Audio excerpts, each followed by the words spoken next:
జై శ్రీమన్నారాయణ. అస్మద్గురుభ్యో నమః. నమో హిరణ్యగర్భాయ ప్రాణాయ జగతాత్మనే యోగైశ్వర్య శరీరాయ నమస్తే యోగహేతవే. జగత్తు రూపముగా వెలిగిన ఓ శ్రీహరి, తేజోమయుడవగు నీవే సమిష్టి బుద్ధిశక్తి క్రియాశక్తుల రూపముగానున్నావు. నీవు యోగ ప్రవర్తకుడవు మాత్రమే కాక యోగము మరియు దాని సిద్ధులు నీ శరీరమే. నీకు అనేక నమస్కారములు. 8th Canto 16th Chapter 33rd Prayer.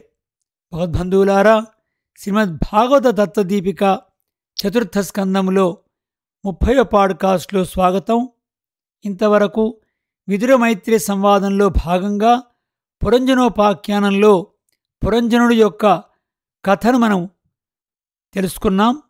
ఈ పురాణ కథకి అంతర్గతంగా ఉన్నటువంటి తత్వార్థాన్ని ఈరోజు మనం తెలుసుకుందాం. శ్రద్ధగా విందాం. పురంజనోపాఖ్యానము ప్రాచీన బర్హికి నారదునిచే చెప్పబడినది. ఇందు అతనికి ఆధ్యాత్మోపదేశము చేయబడినది. దేహాత్మాభిమానముతో నేను స్వతంత్రుడనని అనుకొనుచు తనకు తత్వము హితము పురుషార్థము తెలియనని అహంకరించడి సంసారి జీవునకు హఠాత్తుగా తత్వోపదేశము చేసినచో మనసుకు ఎక్కదు. అందుచే సంసారులకు తెలిసినది స్త్రీ పురుష సంబంధము సాంసారిక ప్రవృత్తి కదా. అందుకే దానిలో ఇమిడ్చి తత్వోపదేశమును చేయుచున్నాడు. ఇచట జీవుడే పురంజనుడు. జీవునకు శరీరము వాడు వెనుక జన్మలలో ఆచరించిన కర్మలచే లభించును. అందుచే పురమును జనింపచేయువాడు అనగా కలిగించుకొనువాడు పురంజనుడు. జీవుడే తన కర్మలచే ఆ కర్మలకు తగిన శరీరమును సర్వేశ్వరుడు నిర్మించునట్టు చేయును. కనుక జీవుడే పురంజనుడు, శరీరమే పురము. ఇతనికి మిత్రుడు అవిజ్ఞాతుడని పేరు కలవాడు. అవిజ్ఞాతుడనగా ఎవరి చేతను ఎరుంగబడనివాడు. అతడే భగవానుడు. అతడు జీవునకు మిత్రుడు. అతని వ్యాపారములు అందరకు ప్రసిద్ధములు. సృష్టి స్థితి లయములు అతడు చేసే వ్యాపారములు. భగవానుడు ఎవరికినీ గోచరుడు కాడు. కాని అతడు చేసే జగత్సృష్ట్యాదులు అందరకు తెలుసు కనుక అవిజ్ఞాతుడు. విజ్ఞాత చేష్టితుడు. పురంజనుడు ఒకనాడు తనకు తగిన పురమునకై వెదుకుచూ భూమండలమంతయు పరిభ్రమించుచుండెను. జీవునకు పరమాత్మకు మిత్రత్వమున్నదని ఉపనిషత్తు చెప్పినది. దాసుపర్ణాసయుజాసఖాయ అని. అట్లే భ్రాతా పిత నివాస శరణం సుహృత్ నారాయణ అని ఉపనిషత్తు చెప్పినది. అందుచే జీవునకు మిత్రుడు అవిజ్ఞాతుడు అనడి భగవానుడే సహస్రనామములలో అవిజ్ఞాత అని భావం భగవానునకు నామం ఉన్నది. అతడు మనలో అన్నింటిలో ఉండియు వేనిలో ఉండినో వానికి తెలియకుండును. కనుక అతడు అవిజ్ఞాతుడు. అతడు చేయు జగత్ వ్యాపారము అందరికీ తెలియనదే కనుక అతడు విజ్ఞాత చేష్టితుడు. అట్టి భగవానుడు మిత్రుడుగా గల జీవుడు తనకొక పురమును కల్పింపచేసుకొనుటకు ప్రవర్తించుచున్నాడు. అతడు ప్రవర్తించుటయే కర్మ. ఆ కర్మచే లభించున్నదే శరీరము. జీవుడు పరమాత్మతో విడివడి ఉండడు. కాని అతన్ని గుర్తింపజాలడు.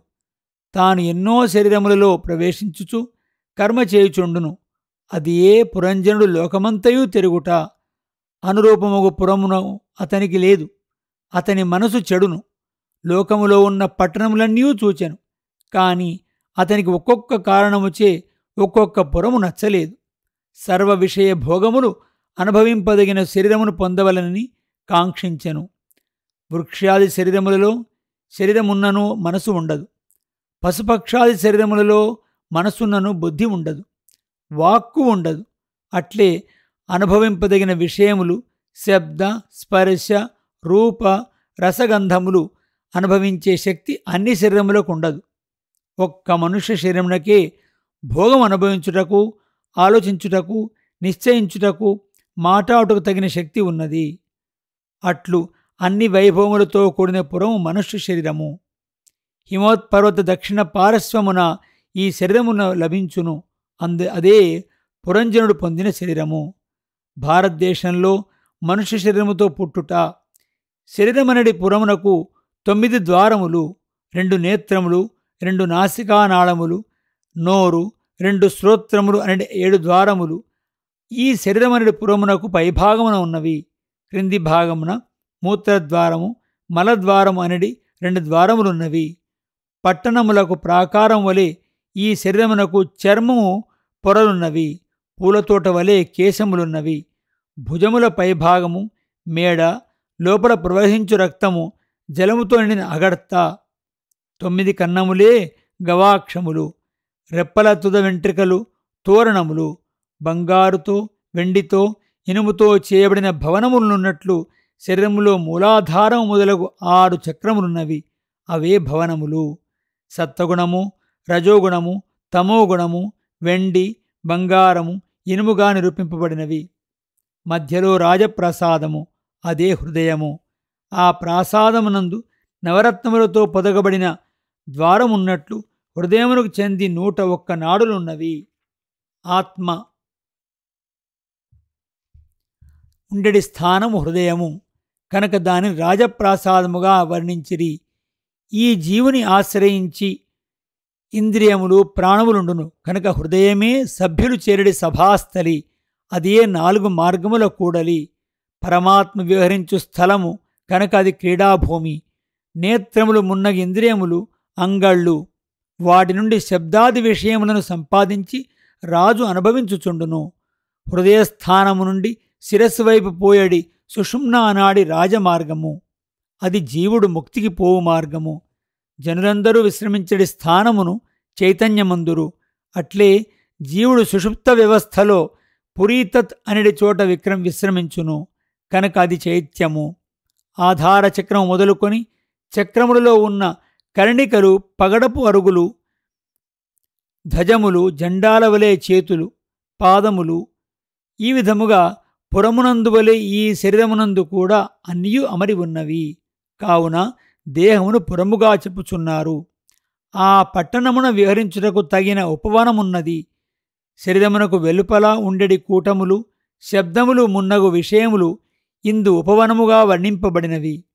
ఇందు రకరకములకు చెట్లే సంసారులైన పౌరుషులు. ఆ చెట్లను పెనవేసుకొని అనేకమైన భావములతో నిండి స్త్రీలతలవలే ఉందురు. ఆ స్త్రీ పురుషులకు కలిగిన బిడ్డలు పక్షులు. వాటి కలకలమే కోలాహలము. ప్రియురాండ్రతో ప్రియులు ఆడెడి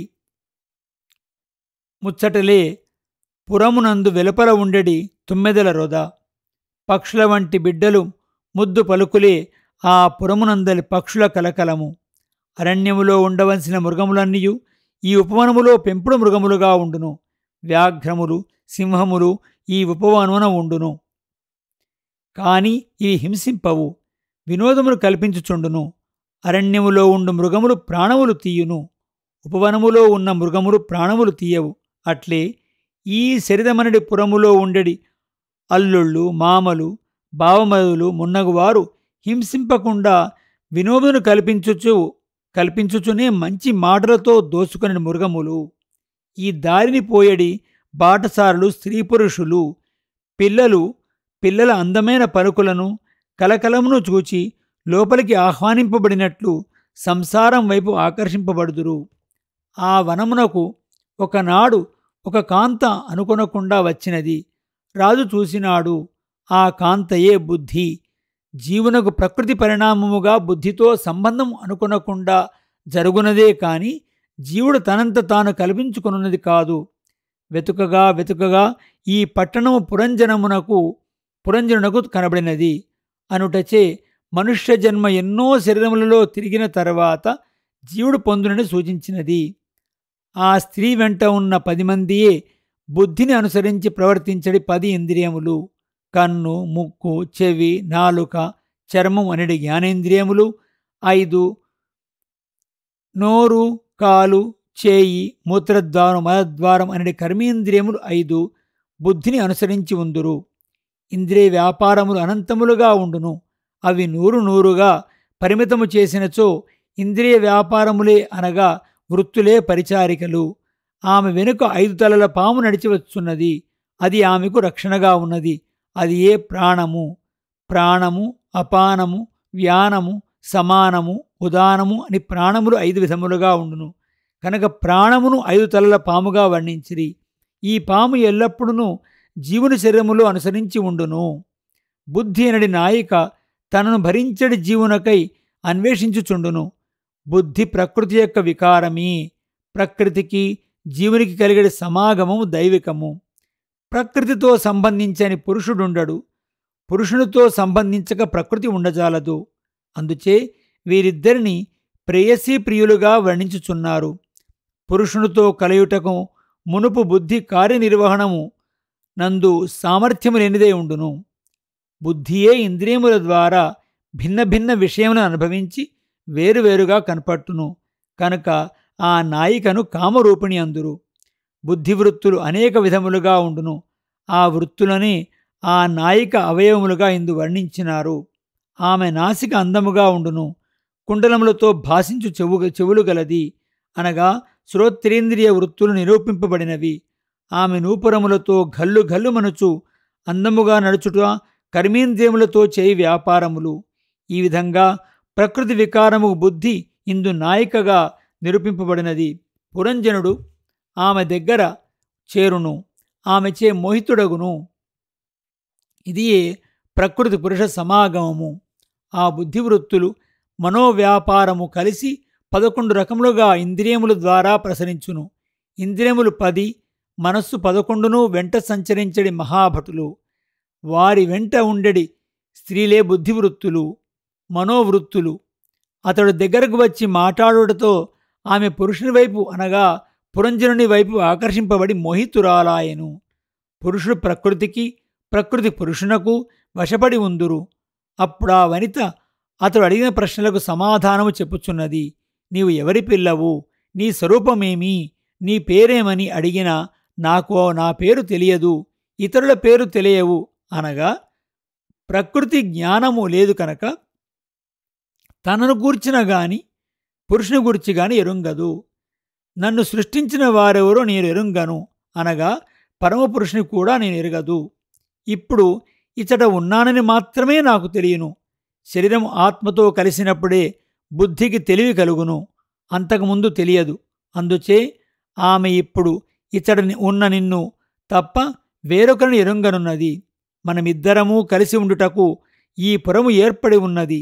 ఈ పురమును ఎవరు నిర్మించిరో నాకు తెలియదు.